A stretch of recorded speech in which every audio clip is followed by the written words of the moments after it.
Hello, everyone. Welcome to the lead-in CPD event for the AMA. My name is Mike Allen, the CEO of the CFPC. I'll be the host today. My conflicts of interest are that I'm paid by the CFPC. I have done publicly funded research in the last 2 years and received honorarium for public speaking, but nothing from the drug industry. Today's webinar is Vital FM Updates, Can't Miss Articles from Canadian Family Physician and More with Drs. Simon Moore and Paul Dhillon. Before we begin, I'd like to start with the land acknowledgement. I'm calling in from Salt Spring Island, located on the traditional territories of the Coast Salish people. That includes multiple Indigenous communities like the Cowichan, the Tsawwassen, the Sayout, the Malahat, and the Saycum. I enjoy outdoor activities here, and I love the wildness of Canada. We're blessed to live in this country, and we owe a great deal to the Indigenous people who are the traditional stewards of the land and continue to advocate tirelessly for its preservation. I invite you to reflect on the lands you're joining from, consider who the traditional stewards are, and the personal meaning for you. The webinar is certified for 0.75 credits. To claim your Main Pro credits, please fill out an online survey. That survey or that link will be available in the chat partway through the webinar once it gets going. Now for introductions. Dr. Simon Moore hates boring lectures. At night, he dreams of new ways to make learning stick, like recruiting his 3 kids to create a medical study guide disguised as a children's book. He's been the president of the Resident Doctors of Canada, the founder of the Review Course in Family Medicine, a physician lead at UBC Continuing Professional Development, and the medical coordinator of Vancouver Coastal Health. Many of them relate to medical education, his personal obsession, as he says. Simon has worked across Canada and the world under Northern Lights with Indigenous communities in urgent care. From the clinic to the classroom to international conference stages, Dr. Moore is on a mission to make medicine exciting, impactful, and fun. Dr. Paul Dhillon is a rural family physician in Sechelt, BC, and co-founder of the Review Course with Simon. He enjoys his limited time away from work on the Sunshine Coast with his wife, Sarah, and their 2 wee lads, Dara and Rory. I'll also add, especially given that Remembrance Day is only tomorrow, that Paul is actually a reservist with the Canadian Forces, an important thing to remember at any time, but particularly today. Now, guys, over to you for what I'm sure is going to be a great show.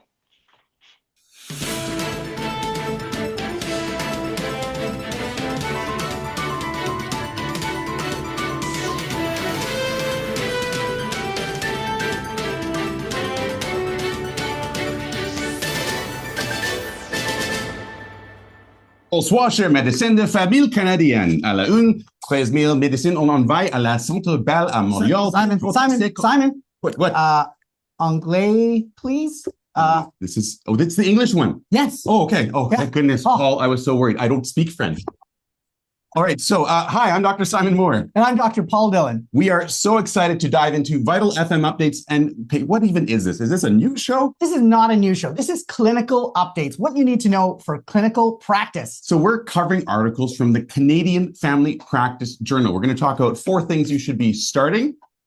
5 things you should be stopping. And all sorts of bonus tools that you need to help you survive in clinic. And that way you're going to walk into clinic tomorrow feeling both like a genius and also slightly terrified of everything you were doing yesterday. In the stop section, we're going to talk about the best of evidence-based medicine that lets you sound smarter while ordering fewer tests. So we also have tools to give away. We're going to get into that. But why don't we talk about our top story? And then we're going to talk about what next? Mythbusters. We're going to break some of those commonly held myths. We're going to talk about financial news, bedroom briefing. That's where it's going to get hot and heavy. We're saving that for the end. All sorts of phenomenal clinical updates. So let's take a closer look at Vital FM Update. But first, like every great medical lecture, a word from our sponsors, also known as our disclosures. So wait, what? That's right. We've got no grants, research support, no speakers bureau, and no patents, and haven't gotten an honorary for this yet. What? Have you? No. Okay. Well, okay. We're here for the love of medicine, and we do love education. Maybe the check's in the mail, but let's hear your disclosure. So to make up for that, I have a number of consulting fees and clinical income I received from Calgary Medical Clinic, Vancouver Coastal Health, the Canadian Armed Forces, as Mike mentioned, and most importantly, the Canadian men's medical football team, which I started 10 years ago. It's my biggest conflict. Amazing. And what position do you play? Mostly the bench. Okay. So I work in urgent care in Vancouver after a great decade and a half locuming all across Canada, doing family medicine in all the different provinces and many of the different provinces and territories. Now doing a lot of education, like Dr. Allen mentioned, a review course in family medicine, CCFP exam prep, made a children's book, which is actually a study tool, and educational consulting. And Vital FM Update is basically a CME crash course. And so we're just going to give you a taste test of what we do to basically make evidence exciting.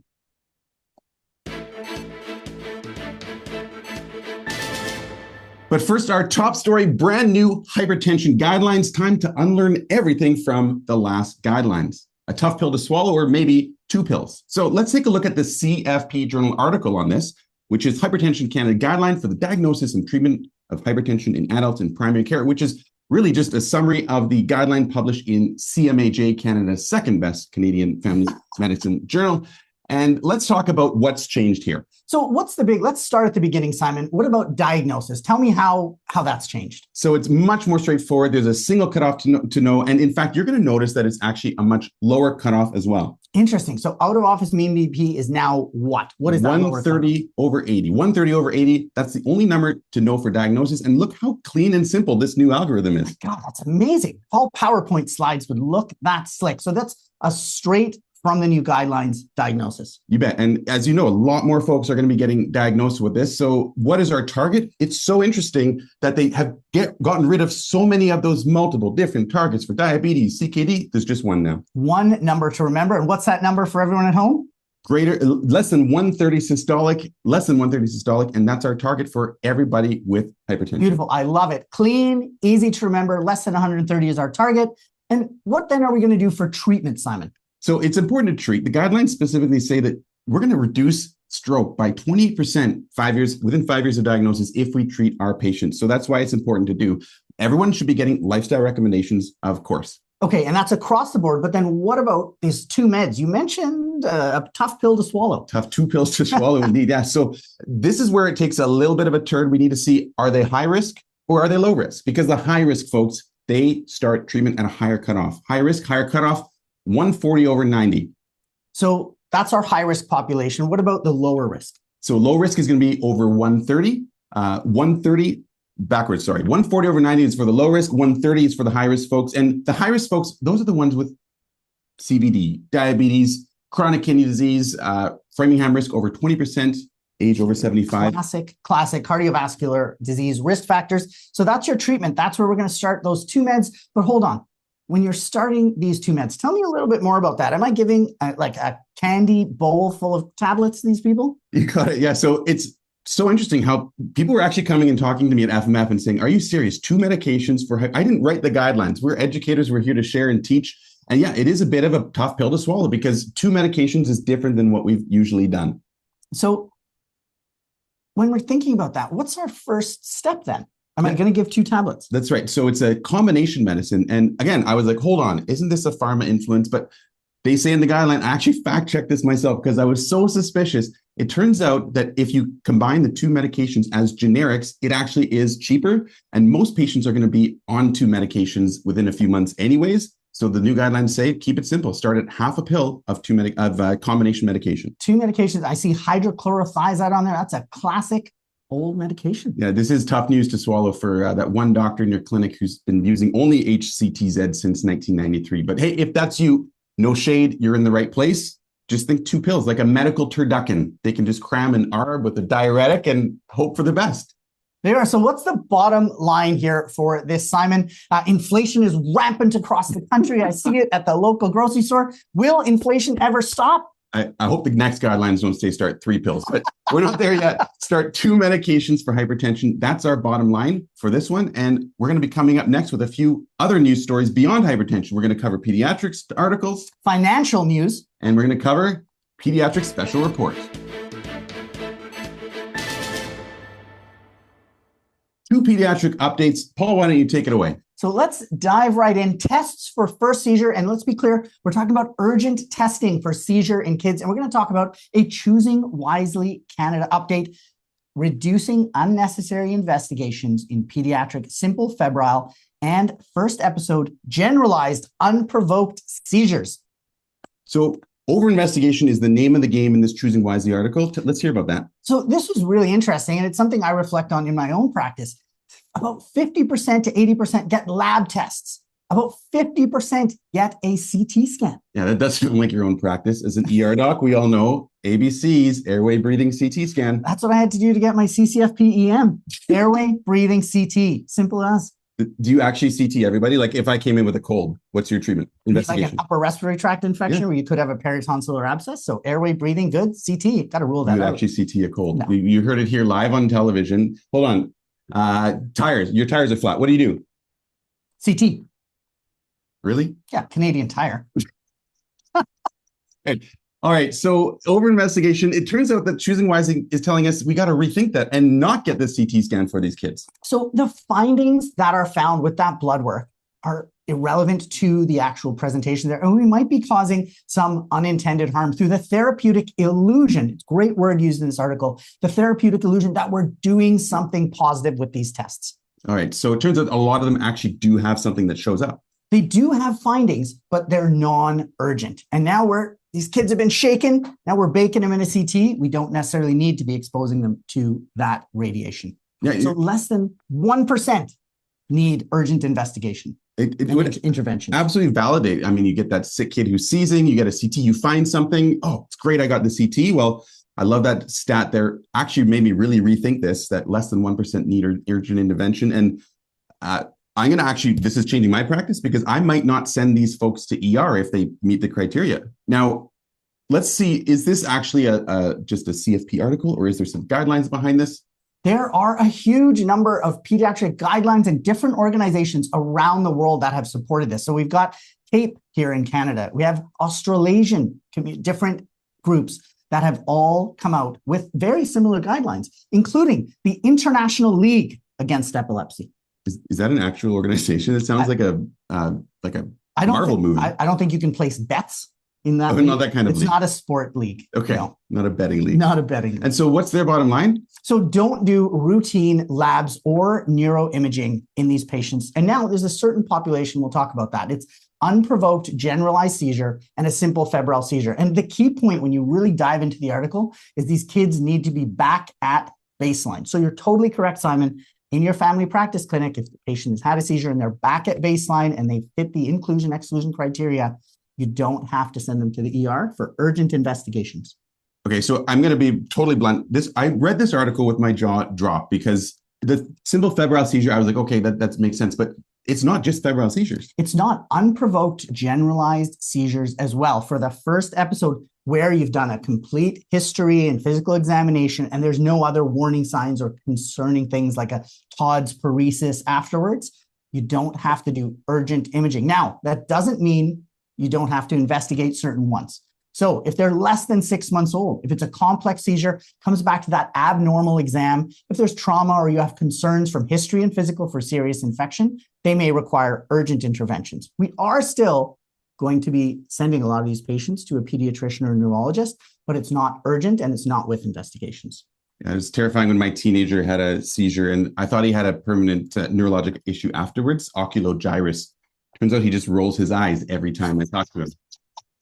So how do we manage, like as a parent myself, again, this was one of them, I would actually vote, we didn't script this, but this was the most shocking article in CFP for me this whole year, because as a parent, if I brought the patient to the ER, I brought my kid and I'm panicking and the doc is like, no testing is needed. So what are you going to do for these parents and these patients? I'm going to put my hand on your shoulder. Maybe don't Simon. do that. I'm going to reassure the patients. And the article does talk about what are your next steps. You're going to potentially refer to a neurologist and they may order an EEG or an MRI, but you've saved them that CT, that radiation, that blood poke that's likely unnecessary. So yes, you're going to refer, and the article does talk about this. It's a challenge across the country to get timely follow-on specialist care sometimes. So giving some sort of red flag advice, reassure the patients, follow them up in your clinic in a week or two, you can avoid those unnecessary investigations. So part of Choosing Wisely or that other new medical movement called Calm Down, it's probably fine. Also my approach to my credit card bill. Where did you learn that? On the Physician Financial Dependence Facebook group. So what else are you going to teach the parents? So as I mentioned, we're going to educate. We're going to talk about seizure first aid, how long the seizure may go on. You can give them some printed handouts. That's always very helpful. And talk about red flags. The investigations, as I mentioned, they might get a non-urgent EEG or an MRI, but push that down the road. Save those kids from unneeded urgent investigations. So we're not doing nothing. We're just not doing the urgent radiation. And so that looks like the bottom line for this article. This is one of our stops. This is a stop. This is a walk it off strategy. Get those kids up. Part of your normal exams are going to get those kids to get up and walk if they're able to walk prior to the seizure. And, it's like Hippocratic medicine. Hippocratic medicine? How so? Yeah, he ordered 0 CTs in his lifetime. He was the grandfather of choosing wisely. Wow, fact-based medicine right there. So again, unprovoked generalized seizures, simple febrile seizures. We are going to stop doing routine urgent labs and urgent neuroimaging.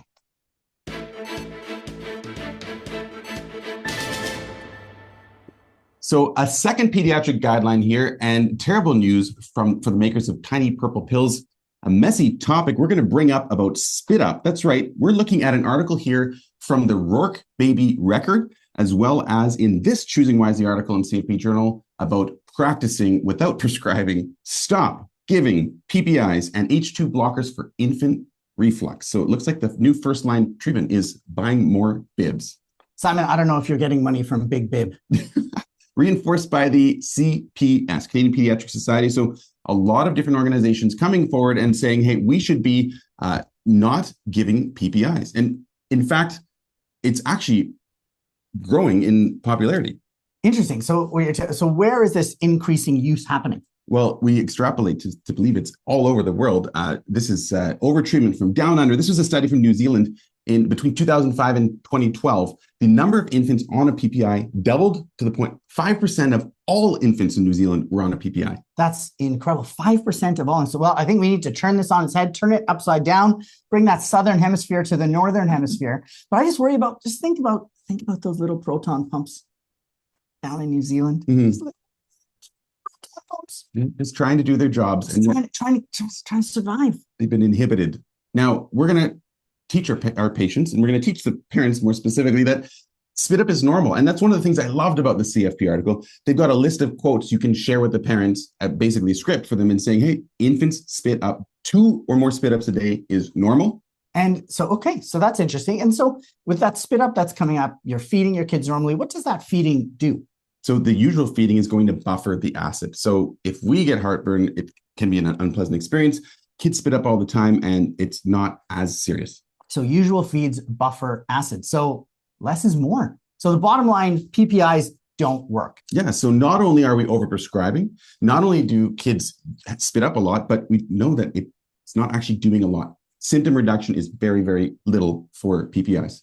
Okay, that's amazing. So PPIs don't work, little symptom reduction. So what's going to happen to these kids, Simon? They're going to get better. And they've got really robust evidence now. So 6 RCTs showed that these kids are going to get better. They're going to stop spitting up, even if we don't prescribe. So this is more of that sit back and do nothing. Yeah. My God. First, do no harm. First, give no PPIs to infants.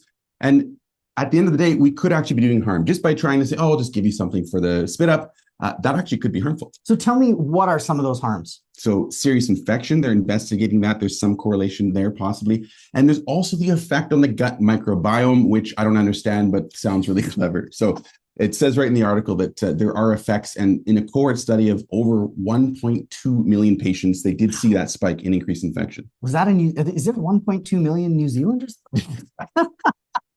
So of course, all this goes out the window, just like the pediatric CT scan article.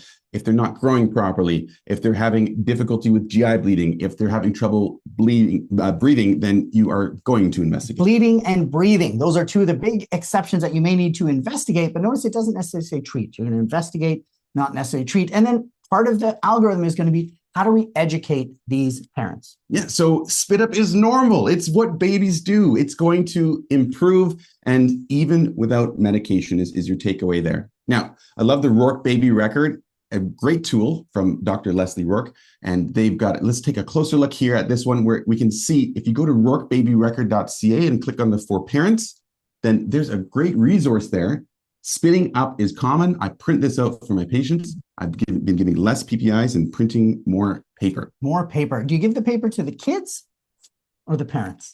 They end up with paper cuts, and then they have to go to the emergency room, and they're going to get a CT scan for doing some. Give it to the parents. And bottom line, Simon, you tell it to me. Stop it. Stop it. Stop uncomplicated infant GERD. Don't prescribe medications like PPIs. And let's do a quick summary here. We're stopping the testing for first seizure, stopping the medications for infant GERD. And what are we starting? 2 meds for hypertension. You got it. So moving up in the CFP updates in Vital FM updates tonight, Mythbusters coming up next, as well as the bedroom briefing, the moment you've all been waiting for.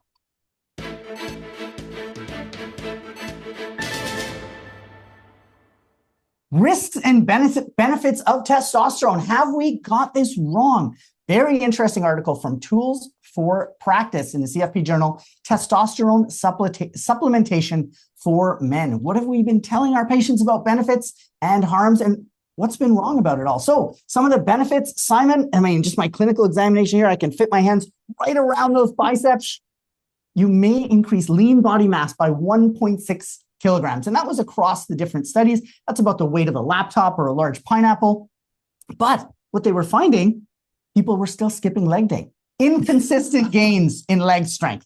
Okay, so most people are taking testosterone not just for muscle. And so this phenomenal non-pharma funded Tools for Practice article found that there was no benefit in many of the things that it's reported. So for you, Simon, for example, all the things that you need help with, sexual function, strength, fatigue, cognition, you would have no benefit. So great example for everyone to remember. They're across the country about what there is no benefit for in testosterone. Okay, but there are some harms though. There are some potential harms. So atrial fibrillation and pulmonary embolism. So those two came up in the studies. Small increases in overall risk, 0.5 to 0.9 for pulmonary embolism, and about a 1% increase from baseline for that population for AFib.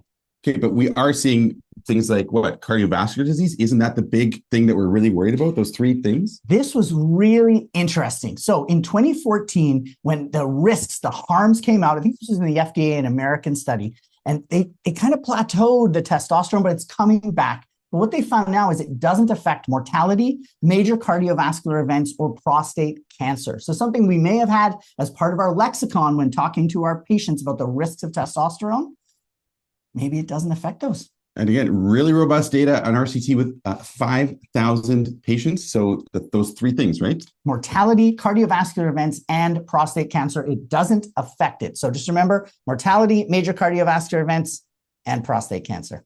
So how would you summarize this Tools for Practice article? So in general, stop is the bottom line. There's minimal benefit, but we have been overstating harms potentially. So there you are. 5 points to remember. Don't forget that prostate. Honestly, the hardest part will be getting patients to believe us instead of the guy in the locker room trying to sell them a vial. So, well, quick summary. Partway through, we got stop these things, stop testing like a CT scan for kids with seizures, stop medications for infant GERD, and stop overstating the benefits and risks of testosterone.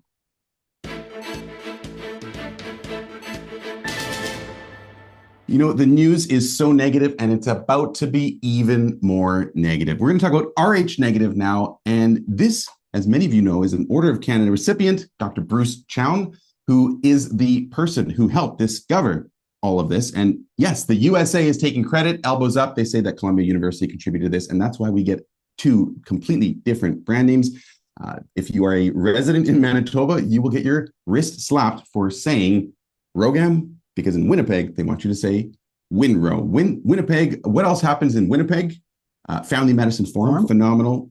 Great time this week. They named a season after Winnipeg as well, didn't they? Which season did they name after Winnipeg? Winter. Okay, fair enough. Come for the beauty and stay because your car won't start. That's Winnipeg. But I think that you are pushing away from the fact that I made it onto the CFPC's Instagram, which is a clear first for me. Look at that. And look right there. I gave you 1 like. Where'd the other one come from? Moving on. Let's talk more about RHD, immune globulin. And this is from a phenomenal article from Danielle O'Toole where many rapid recommendations are reviewed. And in this one, this guideline from the SOGC was covered, the prevention of RHD alloimmunization. I know someone on the SOGC who said, I know that you're not ever able to get past the paywall. They're working on that. So inside tip from the SOGC, maybe we can finally see their guidelines. But in case you can't, let's talk about Winrow. So Winrow, minimal risk. Tell me more about the minimal risk piece of this, Simon. So the whole point is there's exposure mixing of the maternal fetal red blood cells. And it turns out when you look at the actual physiology, it doesn't happen before about 8 weeks. And I think there was an exact time. Yeah. So it's like it's never happened before. The earliest they've ever found it happening was 7 weeks, 3 days gestation. So at the end of the day, not only do you not need Rh immunoglobulin before 8 weeks, but you don't even need to do a type and screen. Whoa, hold on. You're taking away some of my ER tests. First, you take away the CT. Now you take away a type and screen. That's for right. a first trimester patient. You can't do this. These folks who are bleeding before 8 weeks, if they got a threatened spontaneous or induced abortion or a molar or ectopic, the SOGC says you do not need to be doing a RHIG and you don't even need to get that type and screen. But hold on, you got to give me something to do in the emergency room for these patients. When do I give that Winrow? So everyone agrees that after 12 weeks, they need it. After 12 weeks, you should be giving it if there's that bleeding. Now, that 8 to 12 week mark is actually still debatable. And some of the American maternal fetal medicine organizations are disagreeing with the Canadian recommendations and the AGOC recommendations. So there's some controversy there. Interesting. So that's a great summary there. 8 to 12 weeks, they still suggest not. So just remember one season, remember winter. It's going to be around 8 to 12 weeks, unless you're in Winnipeg. So bottom line is to stop checking blood type, stop giving Rh immunoglobulin for most pregnant folks less than 8 weeks if they're Rh negative. And in fact, the evidence is almost as good all the way up to 12 weeks. Wow, that's great. So let's go recap our things to stop. Urgent testing for first seizure, pediatric meds for infant GERD, overstating testosterone risks and benefits. And then Simon, your last one here. RHIG before 8 or maybe 12 weeks. And we've got lots more great tips coming up from articles on financial news as well as the bedroom briefing. So coming right up.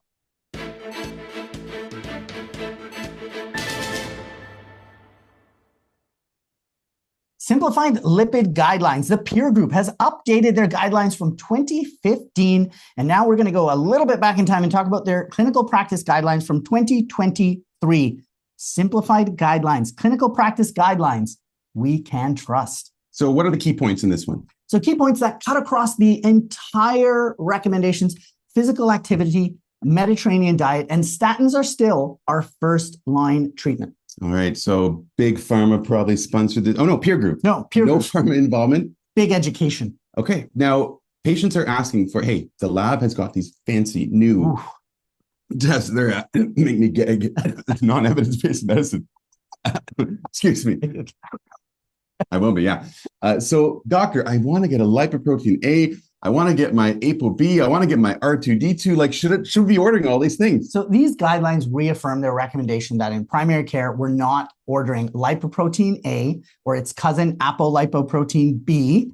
No benefit, minimal change in where you actually end up down that diagnostic pathway. And it's amazing the statistical analysis the peer group did on this. And they said that it improves the C statistic by 0.0017. The area under the receiver operating curve shows that very, very little benefit. It doesn't actually change clinical management. That's so interesting. Tell me more about the receiver operating curve, son. Well, it should be the receiver operating characteristic curve. I was testing thank you. So, I was just checking. Clearly, very complex for just a simple emerge doc. Basically, let me put it in a way you can understand. So it's like putting a go faster sticker on your Ferrari or your Honda Civic. It's family doctor. Civic. Yeah. Ferraris are for orthopedic surgeons. Yeah. That's a talk next week. Yeah. And pro tip, Hippocrates never ordered a lipoprotein A. It'd be horrible being his doctor. Who does he go to for medical advice? The other doctor in his clinic. Yeah, and here he is the father of medicine. What have you done? Imagine killing the father of medicine. Okay, so is it going to help us? No. No, it adds minimal accuracy. You can stick. And this article is great. It's actually got a 2-page algorithm that really lays it out. You can put it up on your wall, wallpaper your kid's bedroom if you love teaching that much. Phenomenal. So not clinically meaningful to add these things. So let's take a closer look at some of these actual helpful tools. We've got this beautiful treatment algorithm. Yeah, so we start off with our primary prevention and then secondary prevention. We break it down still into those traditional risk categories: less than 10%, 10 to 19, and a higher risk over 20% or more. And then we've got our statin indicated for those two on the right. Now, this was wild. When we think about the menu of agents you have for lipid lowering that you never had before, but I want you to look over at the 90-day cost. We talked about the orthopedic surgeons and Ferraris. The 90-day cost for the PCSK9 inhibitors, astronomical. $2,400, 90-day cost. 3 months, once again, thinking about a season, 90-day cost, that's so expensive. And it's so hard to remember the names. Like, Simon, why don't you just tell me PCSK9 inhibitors? Like, PCSK9 inhibitor? What's the drug class name? Like, what is it? Protein just show me, I can't. Pro-protein convertase substillin kexin type 9 inhibitors. Super easy to remember. Seems very complicated. So if you want to spend actually much more time on this, if you want to do a deep dive, there's a full clinical webinar from the CFPC on this, the Peer Simplified Lipid Guideline. And maybe you can learn more about the guideline and find out why that egg is so sad. It's an excellent presentation. Yeah. You can see Mike Allen in there. You can see the beads of sweat on his forehead from here. And I think we might have just lost our invitation to do another webinar ever again. But thanks for the invitation, Mike. Next, we're going to talk about preventative care with the 2025 medical checklist. Preventative healthcare made easy, simplified. So we were giving some of these away at the Family Medicine Forum. And if you want to take a closer look, we've taken all of the guidelines, summarized them down, the Canadian Relevant Preventive Screening Guidelines, and even captured some of the controversy in there. And if you want to get a free copy of that, you can download that. We'll give you the link very shortly at vitalfmupdate.com, where you can get all the slides, all the citations if you want to fact check our clinical updates here as well.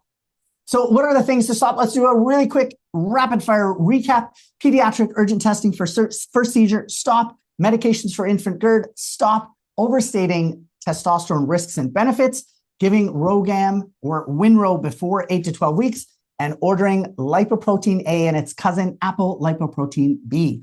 Just like the extended warranty on a toaster, sounds official, costs a lot of money, and ultimately doesn't do anything. So just a little bit more updates left before the annual meeting of members. We've got our bedroom briefing, consumer news, so stay tuned. Both of those are coming right up.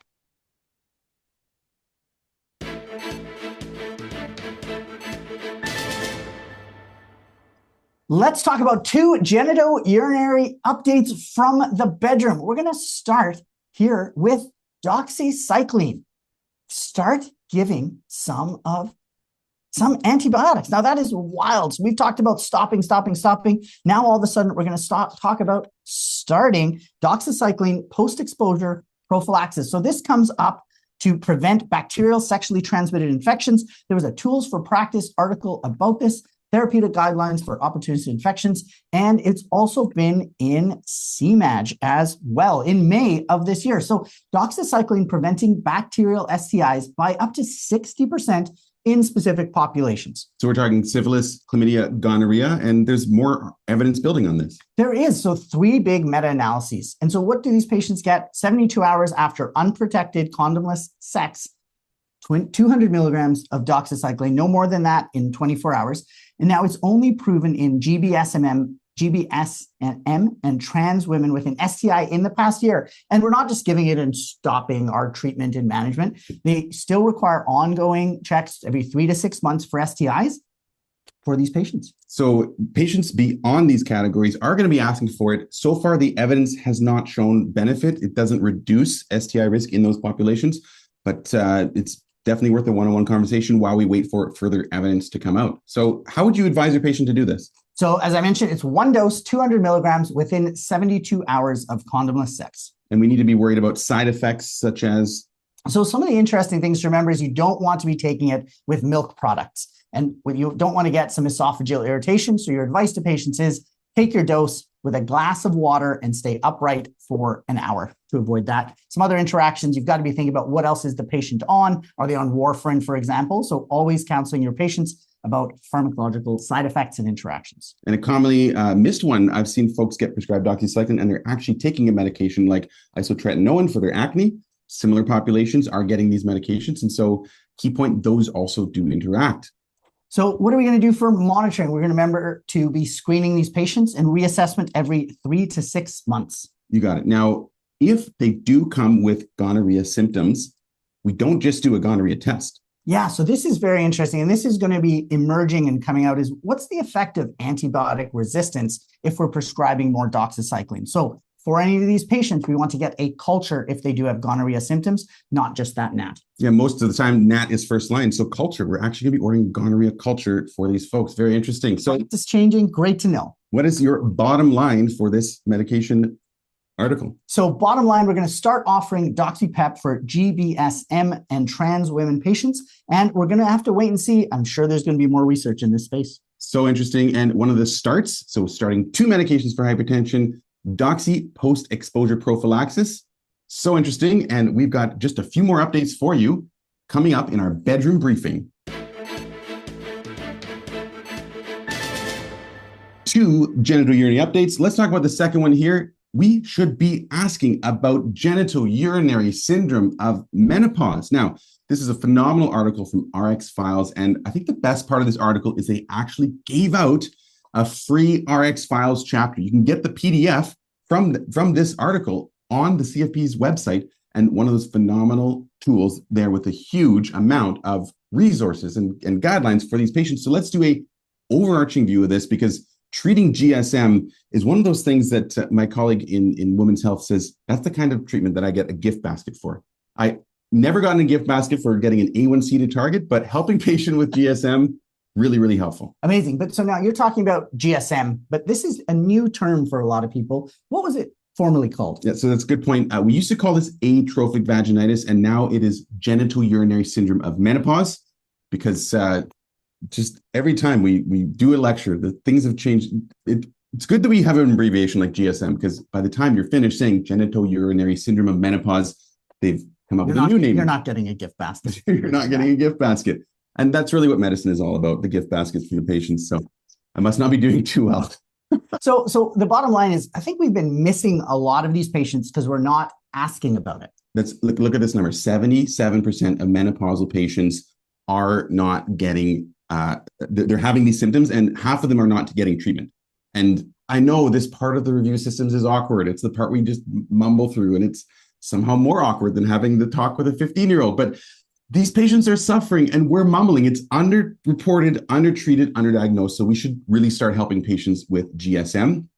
Half of them haven't gotten it. Half of them have. That's a shocking statistic. They're 50% have never used treatment. So that's probably a failure a little bit on our part. Yeah, we could definitely be doing better. Just I think that might be our patients alone have really skewed the numbers there. So my pledge, my practice changer has been to start asking about this more often and offering treatments. So let's talk a little bit about the treatments. So first line, non-hormonal. Tell me a little bit about what our options are, Simon. So moisturizers and lubricants. Now, it's very interesting. It's not just go use a moisturizer. You have to recommend using it pretty much every other day for a month before you get the benefit. Okay, that's great patient-centered information. And what's the next step, or what can you use concurrently? Yeah, so lubricants during intercourse. And again, I used to think, oh, you're just like trying to get the patient out of your office by saying, here, just moisten it because it's dry, like dermatology. If it's dry, wet it.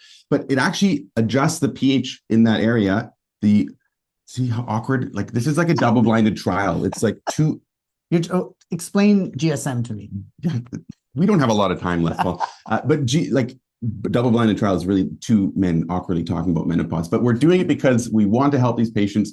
So what else can we do? Estrogen cream, estrone, estradiol, and those come in many forms ranging from about $10 to $90 for a month of treatment. Okay, so we've gone through those hormonal, non-hormonal. What's our third line, Simon? So we've got ospemifene and then crasterone, and these are slightly different in their mechanisms of action. One is a selective estrogen receptor modulator. The other one is a steroid precursor to help. Here we are. And then what's the last thing we're going to discuss with our patients? Yeah, so of course, hygiene, avoiding douches, and regular sexual touch is going to be helpful, whether it be on their own or with a partner. Those actually do help reduce the symptoms of genitourinary syndrome of menopause. Along with pelvic floor physio. So we've talked, that's a great summary, Simon. You've talked about hormonal, non-hormonal, some of the medications, and then all the other stuff that can really make a difference for these patients. You got it. So bottom line, it may be uncomfortable to talk about. We should start asking about it. We should start treating it and start helping our patients who are suffering from GSM. 77% of postmenopausal women.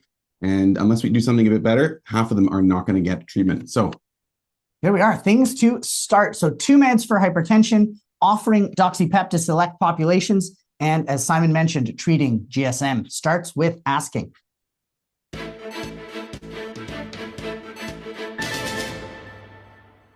Epistaxis. Epistaxis update. We're so excited to talk about this. An update with TXA. So I think this is a practice changer, not only in the ER, but also in family medicine clinics across the country. TXA solution for nosebleeds. Putting a little bit of TXA on a cotton pledget, putting it in, some great benefits. I'm going to pledge it. Allegiance to TXA. We are just gushing over this incredible evidence. So it's so much better than saline. Wow. I thought this was a bit odd in the studies. They're comparing it to saline, which I don't know if that's great, but they did also compare it to topical vasoconstrictor. So at 10 minutes, vasoconstrictor versus TXA, 1 or 2 each separately, bang, TXA 90%. So that is a number needed to treat of 2. Of 2. And this was even in patients taking clopidogrel or ASA. So these are the ones that are traditionally a little bit more challenging. I'm using TXA on that cotton pledget for these patients now. Yeah. And again, this really raised my eyebrows when I was reading this article. These are patients who are on antiplatelet agents. Yeah. And it's still stopping faster than some of our traditional methods. So this was here's the next thing. I don't do you have stock in TXA? I'm going to try to sell this to family doctors across the country. So it stops rebleeding. So they have less rebleeding. Not only are you getting them in and out of your clinic or your rural ER or your ER faster, they're not going to come back. So this is amazing. Less rebleeding at 72 hours. Great article in the September CFP journal from Tools for Practice. Again, not pharma funded, showing how effective it is. And again, better than saline, but also much better than vasoconstrictors. Vasoconstrictors. I think it's simple. I remember that less rebleeding, 1,000 milligrams on that cotton pledget, and it's not too expensive. It's all about the tens here, the cost in arms. So it's something you might want to consider keeping in your family practice clinic. $10 for 10 ml. It's steep for me as a family doctor. Yeah. Adverse events similar to placebo. Once again, we're talking about the topical TXA and how to use it. We're going to get them to come in. First, we want to get them blow their nose, external pressure for up to 15 minutes. And then we're going to add in that TXA pledget soaked in 5 to 10 ml. So you take that little vial, crack the top, soak the pledget, put it in there, and literally they could stand at attention. You had to get a military reference in there. Yes. Right there. I know you're in the military. Thank you for your service as part of the reserve. So what is their bottom line takeaway for this? Is going to be start stocking. This Christmas is coming up. Festive summary here. Start stocking TXA for Epistaxis. I'm sure your children or your colleagues in your clinic will love to have their clinics stocking stuffed with TXA. So that you purchased from the clinic budget. We'll add that to the start list. 2 medications for hypertension, Doxypep. Ask our patients about GSM and maybe put a vial of TXA in our clinic stock for Epistaxis. And hey, we are almost done.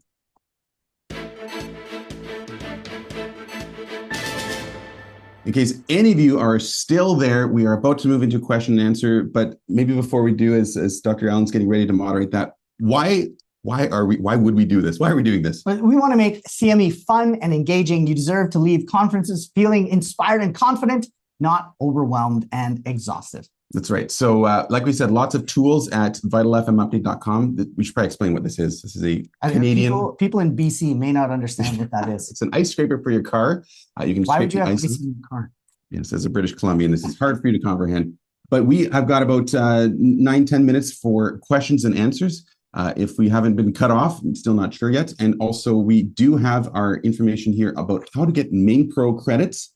So make sure 0.75 that you, this. yeah, Main Pro credits. They wouldn't give us a full credit. Yeah, we're not quite there yet. But why don't we go to Dr. Mike Allen and see if there's any questions that we can answer? Thanks, guys. That was great. As predicted, it was really entertaining and very educational. And I like the focus on our journal, which is really important. It's the number one journal in the country for family practice. I heard that plug. Yeah. And, I also heard your reference to cars and who's driving which cars. You know, there is 2 publications on that, and you were exactly right. Who's driving cars is if you're driving what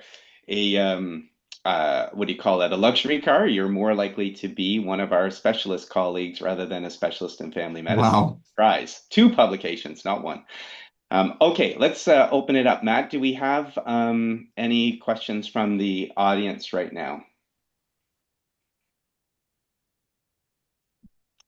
Seeing if Matt's there.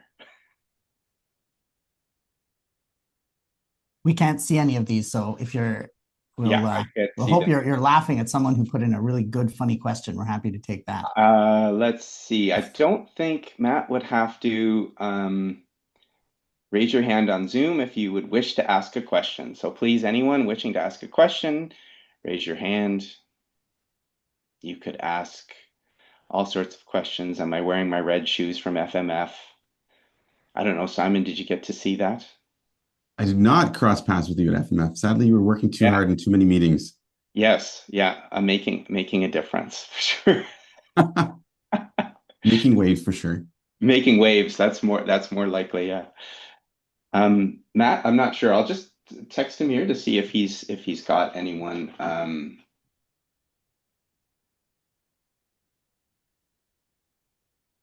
I see some hands raised.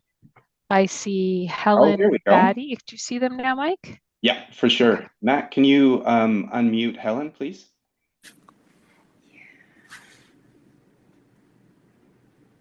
Helen, go ahead. My question is one I keep asking, unfortunately. Is the main effect of statins more due to their anti-inflammatory effect and nothing to do with lipids? Guys, go ahead. I can also as the reviewer of this article on Peer Guidelines, do you have a comment for that, or do you want to ask one of the, I think it was the author of the Peer Guideline who's also on this call? Yeah, so the answer there is that we don't know. We don't actually know. I suspect it's a combination of both. And that's why statins stand out as better than any other agent, because they have dual action. So but yours is a great question that is presently unsolved, and I'm not even sure how we'll really get to that. Can we unmute Jantha? Hi, thanks. That was quite interesting. My question is about your recommendation for the 2 pills for hypertension and the irbesartan plus the hydrochlorothiazide, and kind of the recommendation that, you're going to eventually start them on too, so just get on with it. And that doesn't quite sit well with me. And I also find that although a very small difference, hydrochlorothiazide in some of my patients with type 2 diabetes, their sugars go wonky. Some of my patients with dementia, when I've actually taken them off of hydrochlorothiazide, they have some sensorial clearing, albeit, of course, people can argue that might just be dementia being different at different times. But just that, just give them 2 instead of 1 sounds like add statins to the water supply, right? So can you talk a bit more about the evidence, please, and why those 2 drugs? I still can't get past pharma saying, get the irbesartan, a little voice whispering into your ear at night. Yeah, I think a lot of it has to do with the urgency of getting the blood pressure down, and we don't want these folks getting lost to follow-up. And we send them home on one medication, and then they come back, we have to titrate it up, and then they come back 6 months later, we have to titrate it up again. And again, that number really startled me in the evidence that they cited, that 28% reduction in stroke within the first 5 years if we can get their blood pressure treated and to target. So I think that's the impetus for it. Again, you are not alone, Jantha. This is the most common question that we've gotten about this guideline. Yeah, so just to talk, like I had the same thing when I saw this as a family physician who's like choosing wisely recommendations that are constantly like do less, do less, do less. To all of a sudden see this at the start was a bit surprising. And I've in my personal experience, I like to start one medication at a time, because then I can say, okay, here's the medication, here's the side effects, let's see how you do. What I think they're really getting at with this being more simplified and a bit more aggressive is what happened to the Canadian diabetes guidelines, where we move quicker to metformin, because we're taking a little bit too long. And I think it's a system pressure as well, when we look at a really high level, that we need to get these patients controlled faster. So I think there's multiple layers as to that. Now, I wasn't on the committee that came up with it, but I definitely have that like clinical tension that I think you're feeling as well. Yeah, and if I could just say, I think, honestly, if you're giving good care and you're set up to do it with home blood pressure monitoring, people are so much better informed, and you want to look at different age groups. I don't know that this is one recommendation I could go by. I just can't live with it. But I like to know that I'm following up, so that they're not going for 5 years without having follow up and being on good control. So thank you. Yeah, no, I think it's a great point. And we have to remember always that these are guidelines. They're not rules. That's right. Thanks, Paul. That's important. Sarah? Hi, thanks. I also have a question about the the lipid guidelines, specifically as it relates to our patients with diabetes. And because in the algorithm, when it looks at, assessing risk for primary prevention includes diabetes, but then also we use statins and diabetes almost as secondary prevention because of the cardiovascular risk. And so I feel like, what does the evidence show in terms of reconciling the recommendations by Diabetes Canada with like annual lipid testing and treating to target versus what the peer group found? It's a huge controversy in terms of the peer group saying one thing and then Canadian Cardiovascular Society saying a different thing. So any thoughts on that, Paul? And well, I think it'd be great to get them all in the same room, maybe in a webinar, right? And that could be the sports, the boxing, where the different guideline groups come together. Because yeah, if one group is saying we're going to test to target and go, like, is that wrong? Or is that a specialist society? Or is it, once again, going back to system level, do we go with the guidelines that say test every 5 to 7 years? Now, that's my own pet peeve. I think they should just pick a number and just say every 7 years we will recheck lipids, if that's what we're going to say. It comes down to resources as well. I can think of certain practices I've worked in that are super hectic, super busy, and they may do that as a part of their practice. But if you have the time and the resources, then I guess, yeah, I would just love to see a battle between the different groups. And then we'll see who comes out on top.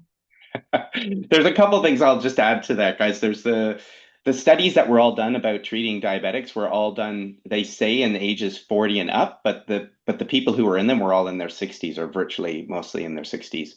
So what was studied and who was included makes it difficult. So that's why we say just calculate risk and start medicines on that. And most patients who are older and diabetic will definitely be high enough risk. So there is actually, when you apply the guidelines, there's a lot of overlap between the two. But you're right, there is disagreement, and it has to do a lot with the types of practice that family doctors have versus our specialist colleagues. So thanks. I will also call one more person, Lee, if we can unmute Lee, and then he can ask his question. Certainly, it's not so much a question as a comment to provide a little bit of reassurance about the thiazide and diabetes question. Before I moved to Canada, I was the American Academy of Family Physicians representative to the NIH's JNC 6 and 7, the national guideline panels for hypertension in the United States. And we looked into that question quite in a lot of detail. Because thiazides do increase A1C a little bit, there's concern about providing thiazides for patients with diabetes. It turns out that that's a great illustration of the difference between DOEs and POEMs, disease-oriented evidence and patient-oriented outcomes that matter. Because although it makes the number worse, patients with diabetes benefit more in terms of reduced stroke, heart attack, kidney failure, etc., than patients without diabetes from thiazides. So do not fear thiazides for your patients with diabetes. It may make their number worse, but it'll make the patient better. I think we just heard from the guy who's been prescribing hydrochlorothiazide since 1993, but no, that's fantastic that you got the evidence to back it. Yeah, you've got the corridor consult, right? That was part of your presentation too. You talked about how we lean on each other for answers, and we just got one of those examples here today. Well, guys, this was absolutely exceptional. I'm so glad you could lead in our AMM with this great talk. I really, really appreciate it, and I think a lot of people do.